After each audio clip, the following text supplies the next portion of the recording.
ఉషస్తి అటిక మానవ ప్రాప్య చతుర్విధ పురుషార్థములలో పరమ పురుషార్థము మోక్షము. అయితే త్రివిధ పురుషార్థములకు అనగా అర్ధ కామ మోక్షములకు సాధనము ధర్మము. సత్వశుద్ధి జనకమగు వాటిలో ఆయా వర్ణాశ్రమముల వారు తమ విహితమైన సత్వశుద్ధి జనకమగు ఆహారమును స్వీకరించుట అత్యంత ఆవశ్యకము. ఇచ్చట గమనింపవలసిన ధర్మ సూక్ష్మములు కొన్ని ఆపద్ధర్మములు కలవు. సామవేదీ ఛాందోగ్యోపనిషత్తు ప్రథమ అధ్యాయమున ఉషస్తి బ్రాహ్మణమున ఒక ఆఖ్యాయిక కలదు. అందు కురుదేశమున వడగళ్ల వానల వలన పంటలు నాశనమై దుర్భిక్ష స్థితి ఏర్పడింది.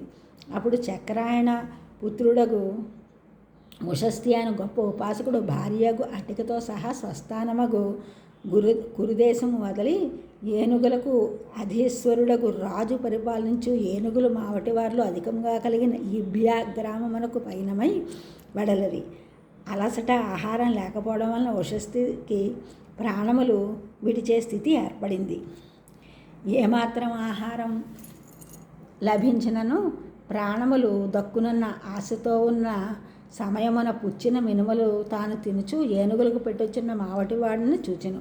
నాకు ఆ మినుములు పెట్టమని ఉషస్తి అడగగా ఆ మావటివాడు ఇట్లు చెప్పెను, నేను మినుములను తినుచుండటం వలన అవి ఉచ్చిష్టములు అయినవి అనగా ఎంగిలి అయినవి, ఎంగిలి కానివి లేవు, ఇప్పుడు ఏమి చేయదును అని చెప్పగా అయినను నాకిమ్మని ఉషస్తి అనగా వాటిని ఇచ్చాను. ఉషస్తి వాటిలో కొన్ని తిని కొన్నిటిని భార్యకు అటికకు ఇచ్చాను. పిమ్మట ఉషస్తిని దప్పికగలవనిగా గుర్తించిన మావటివాడు తన వద్ద గల ఉదకమును ఇవ్వబోగా ఆ ఉషస్తి నేను ఆ ఉదకము తాగించో ఎంగిలి అగును అనను. మీరు భక్షించిన మినుములు కూడా ఎంగిలే కదా అనగా ఉషస్తి ఇట్లు సమాధానం చెప్పను, ఇంతకుముందు ఆ ఎంగిలి మినుములు తిననిచో నేను బ్రతికెడివాడను కాదు. ఇప్పుడు అట్లు ప్రాణములు పోవునని స్థితి లేదు. కావున ఇప్పుడు నేను కోరికతో ఎంగిలి నీరు త్రాగించో అధర్మమగునని తెలిపెను.